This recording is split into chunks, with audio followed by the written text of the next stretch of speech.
Bonjour Aurélien Saint-Toul. Bonjour. Merci d'avoir accepté notre invitation. Vous êtes député LFI NUPES des Hauts-de-Seine. Vous êtes notre invité, je vais vous donner la parole en premier. Madame Panot dénonce en fait une action politique, plus que judiciaire. J'imagine que vous dites la même chose. Évidemment, en fait, ce qui est frappant dans cette convocation, d'abord, rien ne va sur le fond et sur la forme. D'abord, c'est la première fois qu'on convoque la présidente d'un groupe d'opposition de 75 parlementaires. Ça n'a pas de sens.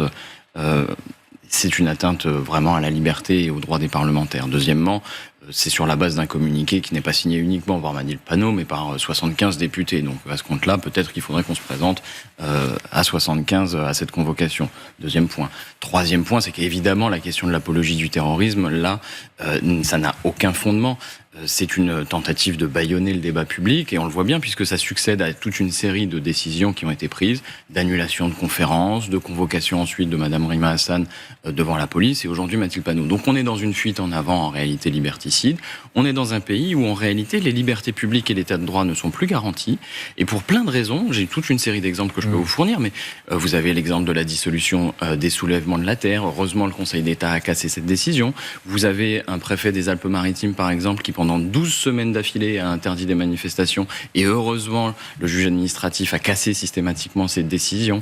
Mais du coup il y a un équilibre, donc, et c'est ça l'équilibre des pouvoirs. Non, ça n'est pas, on n'est pas dans une situation d'équilibre, parce que si je peux vous donner d'autres exemples, mais vous vous rendez compte par exemple qu'au ministère de l'Intérieur depuis 8 ans on a des moyens pour utiliser de la reconnaissance faciale et de la surveillance algorithmique, alors que c'est interdit, etc. Je pourrais vous empiler tous les cas d'atteinte. Alors on va rester sur le premier libertés. si vous voulez bien, oui, les cas qui fait que vous êtes là ce matin. On est dans une situation où en France, les libertés publiques et l'état de droit ne sont plus réellement garantis. Alors là, vous mettez beaucoup de choses en même temps. Si on revient à ce communiqué, certains en off, des députés de la France Insoumise, disent qu'ils regrettent ce communiqué, que les termes n'étaient pas les bons. Pour rappel, c'est un communiqué qui sort très vite. On est le 7 octobre, donc c'est le jour des attaques. On a du mal, les journalistes, tout le monde, on a du mal à comprendre ce qui est en train de se passer. Et très vite, il y a ce communiqué. Est-ce que, c'était pas trop tôt? Et est-ce que, deux, vous faites partie de ceux qui déplorent les termes qui ont été choisis? Est-ce que vous avez des regrets, en tout cas? Non, alors ce qui est assez amusant, c'est que je m'attendais évidemment à la question, et je m'attendais exactement à la formulation. J'attire l'attention quand même des spectateurs. Mais oui, j'attire l'attention des spectateurs sur le fait que la question que vous formulez, vous me dites, est-ce que ce n'est pas trop tôt? Moi, je suis prof de français et je fais une remarque en passant. Quand vous dites est-ce que ne pas, en réalité, vous affirmez quelque chose. Alors, oui, écoutez, vous voyez, vous pouvez faire de l'analyse de texte et de l'analyse de questions. J'aimerais bien que vous répondiez à la question, c'est-à-dire qu'est-ce que vous en pensez, vous, de ce communiqué le 7 octobre? Je commence par ça, mais au moins, je situe la façon dont les échanges sont en réalité orientés. Donc, est-ce que ne pas trop? Non, ça n'était pas trop. Je pense pas que Sophie ait besoin d'orienter. Si elle pense quelque chose, elle va vous le dire directement, premièrement. Et deuxièmement, pour prolonger le raisonnement et peut-être avancer. Non, mais vous allez répondre. C'est que, en fait, orienter la question, est-ce que ne pas trop? Non, ne pas trop. L'ensemble des députés ne sont pas d'accord. En l'occurrence, entre ne pas être d'accord, à supposer que ce soit vrai, puisque, bon, en l'occurrence, il faudrait s'exprimer publiquement, mais entre ne pas être d'accord et être convoqué par la police, vous voyez qu'il y a quand même largement de quoi faire. Par ailleurs, est-ce que le communiqué était adéquat? En réalité, la question s'est concentrée sur le fait qu'on n'utilisait pas le mot terrorisme. Pourquoi on n'utilisait pas le mot terrorisme? Tout simplement parce qu'on ne voulait pas inscrire les crimes du Hamas du 7 octobre dans une espèce d'équivalence avec Daesh, Al-Qaïda, etc. et tout ce qu'on a appelé la guerre contre le terrorisme à partir du 11 septembre. Nous ne voulions pas qu'il y ait ce trait d'équivalence parce que c'était occulter la réalité de ce qui était en train de se produire et de ce qui allait se produire aussi, manifestement. Parce que quand vous simplifiez la situation, eh bien vous apportez des réponses simplistes. En l'occurrence, on a fait d'une riposte à des attaques une vengeance extrêmement cruelle et disproportionnée. Aujourd'hui, on est dans un processus qui est quasiment, probablement, génocidaire. Donc vous voyez, on avait un raisonnement qui, 6 mois après, est en réalité confirmé. Bien sûr, vous pouvez penser que sur le moment, on n'a pas fait preuve d'assez d'empathie, mais ça n'est pas encore un crime. Voilà. Non, oui, la question sur est-ce que le Hamas est un mouvement terroriste ou pas est une question qui se pose depuis de très très nombreuses années, depuis les attentats de 96 en Israël précisément, lorsque il y a eu une différenciation dans les cibles qui étaient visées tout simplement par ces organisations. Il n'y a pas que le Hamas d'ailleurs. Et à partir du moment où vous visiez des colons, des soldats, des checkpoints, ça pouvait être assimilé par certains comme des actes de résistance. À partir du moment où vous attaquez à des bus remplis de civils, à des pizzerias, à des boîtes de nuit, ou là, en l'occurrence, le 7 octobre, à ce festival et aussi aux gens qui vivaient dans les kibboutz, c'était du terrorisme. Et pourquoi est-ce qu'il y a eu cette difficulté juste à prononcer ce mot ? Et je viens de vous le dire, en fait, c'est pas un mot qui nous brûle les lèvres. La question est de savoir, est-ce que dans quel contexte vous l'employez ? Nous, on a parlé de crime de guerre. Excusez-moi, le crime de guerre, ça n'est pas plus sympathique que le terrorisme ou l'attentat. En tant que tel, ce qui nous intéressait, c'était de pouvoir dire... Si vous utilisez le mot terrorisme, vous allez occulter le contexte. Vous allez occulter le contexte de l'occupation des territoires palestiniens et du fait qu'en réalité, depuis des décennies, Israël se place d'une certaine façon dans une situation de vulnérabilité en ne reconnaissant pas des droits aux Palestiniens. Et si vous faites ça, eh bien dans ces cas-là, vous ouvrez la voie à ce qui a été fait en fait. Le soutien inconditionnel à Israël, alors que là même où il fallait de la justice, on a répondu par de la vengeance et du crime. Vous ne pouviez pas laver un crime par d'autres crimes. Et aujourd'hui, on est à plus de 33 000 morts dans la bande de Gaza et avec ce que la Cour internationale de justice a qualifié de processus génocidaire. Moi, je suis opposé aux poursuites contre Mathilde Panot pour des raisons de fond et de forme. Ça va vous étonner peut-être, mais je vais vous dire pourquoi. D'abord, je ne crois pas qu'il y ait eu apologie du terrorisme. Ça a un sens. Si vous êtes prof de français, faire l'apologie du terrorisme, c'est dire que le terrorisme est un outil... enviable, en quelque sorte. Si d'aventure cette procédure échoue, vous pourrez vous en prévaloir pour dire, ça c'est sur la forme, pour dire, vous voyez, on nous a fait un mauvais procès. Moi, je pense pas qu'il y ait d'apologie du terrorisme chez vous, Monsieur Saint-Toul, mais je pense qu'il y a des ambiguïtés qui reposent probablement sur une mauvaise connaissance du terrain. Pour ceux qui connaissent Gaza et les relations entre les Palestiniens et leurs organisations politiques ou militaires, savent que le Hamas n'est pas constitué d'enfants de cœur. C'est un groupe d'affairistes qui s'est enrichi, qui surfe qui profite de s'adosse à la misère des Palestiniens. Et je trouve que de ce point de vue-là, votre discours à vous n'est pas très clair. Vous concentrez vos flèches sur Israël, et la politique du gouvernement de M. Netanyahou est tout à fait critiquable, mais vous oubliez de dire que dans ce camp, il y a aussi des passagers clandestins qui profitent de la situation. Je ne l'ai jamais entendu, ni dans votre bouche, ni dans celle de vos amis. Vous savez, les extrémistes, si vous me passez l'expression, se tiennent par la barbichette. L'un est le revers de l'autre. En réalité, les deux se nourrissent. Vous savez, il y a un élément... de l'histoire qui n'a pas été souvent citée, c'est que quand les Israéliens ont quitté la bande de Gaza sous l'impulsion de Ariel Sharon, il y avait quand même une certaine idée. À l'époque, Ariel Sharon n'avait pas versé dans le camp de la paix d'une certaine façon et n'était pas très désireux de la paix. Et son plan, Monsieur Clémenceau, vous ne me contredirez pas, était quand même de laisser enfermer dans la bande de Gaza aussi bien le Fatah que le Hamas comme deux chats dans une pièce en attendant de voir lequel égorgerait l'autre. Donc, si vous voulez, le match était joué d'avance. Et le match était joué d'avance d'une certaine façon.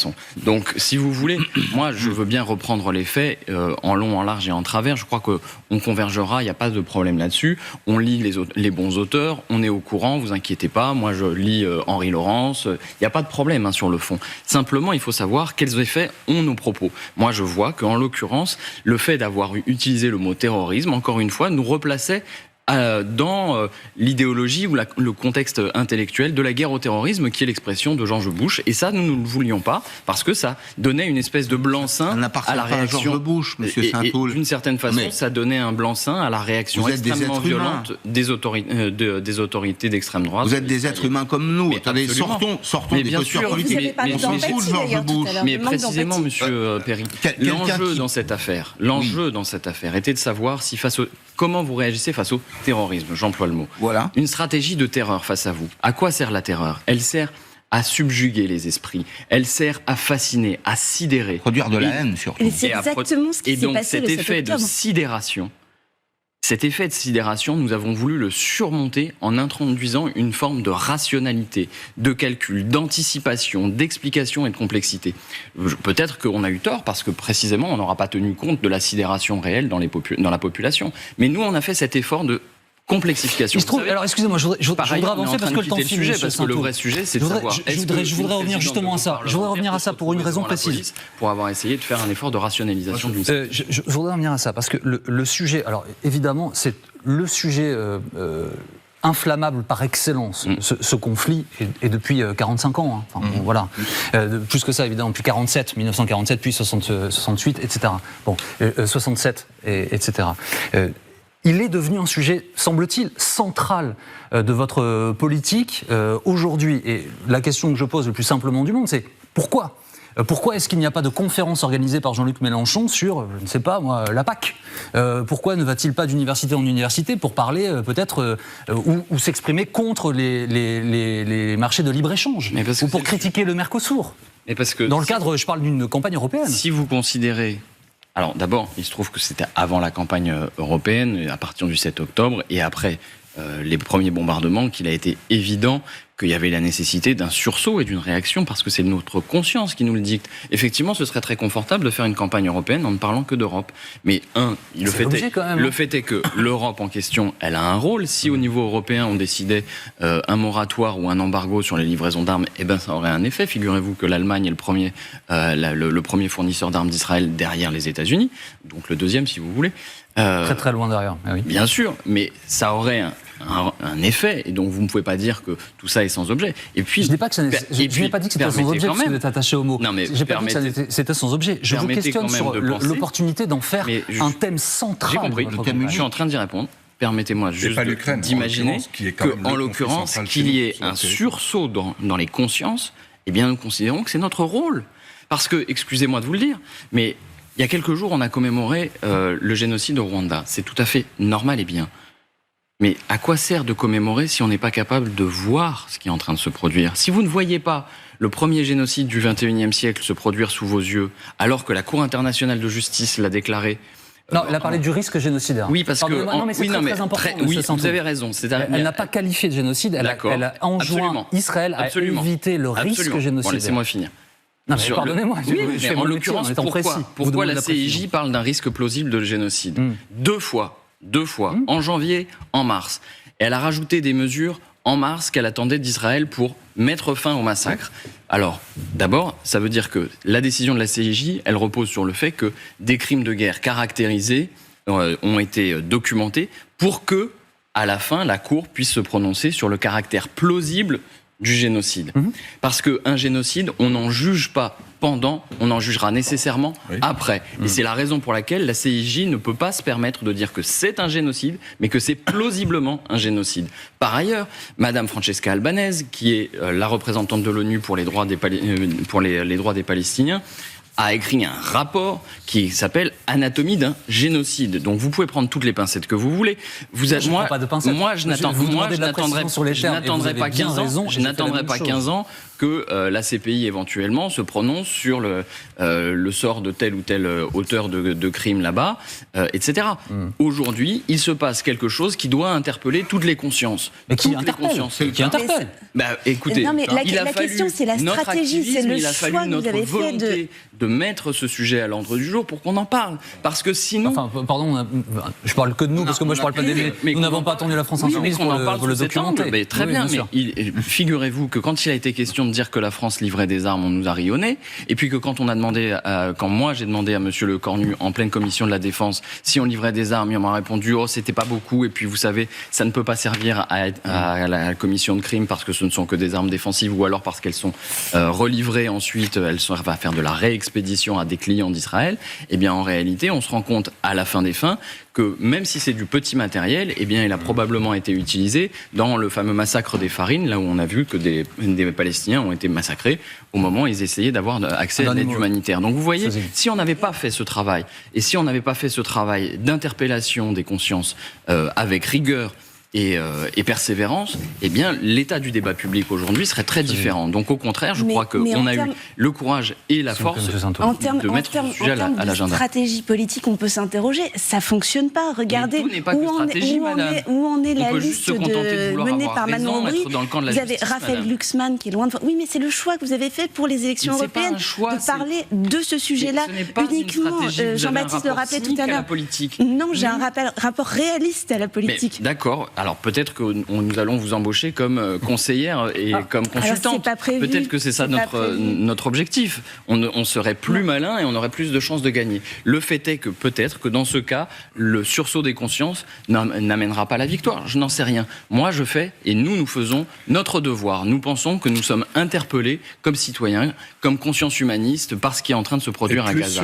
Pour le reste, ça n'est pas une stratégie. Sur ce qui se passe en Ukraine, alors qu'on est dans une campagne européenne. Non, pas du tout, mais il se trouve que, il y a une guerre en Ukraine, et 2, un génocide plausible à Gaza. Ce sont des choses un peu différentes et qui nous interpellent un peu différemment. Par ailleurs, pour ce qui est de l'Ukraine, j'ai pas l'impression qu'on soit en radical désaccord avec ce qui a été fait jusqu'à présent. Nous avons par exemple voté les livraisons d'armes. On nous avait reproché de ne pas le vouloir. On l'a fait, il n'y a pas eu de problème sur ce fond-là. Merci beaucoup, sur les questions ukrainiennes, on est en réalité relativement compatibles. On n'a pas un besoin d'alerter l'opinion, et ni a fortiori le pouvoir. Le pouvoir en France, aujourd'hui, l'exécutif ou la Macronique a quand même dit pendant des mois qu'elle apportait un soutien inconditionnel à Israël. En ce faisant, elle a ouvert la voie tout en appelant Benjamin Netanyahou à arrêter et à un cessez-le-feu, arrêter les violences à Gaza de manière... Sous la pression du militantisme de la France insoumise, je crois. Merci beaucoup, Monsieur Saint-Aul, d'avoir été avec nous ce matin en direct.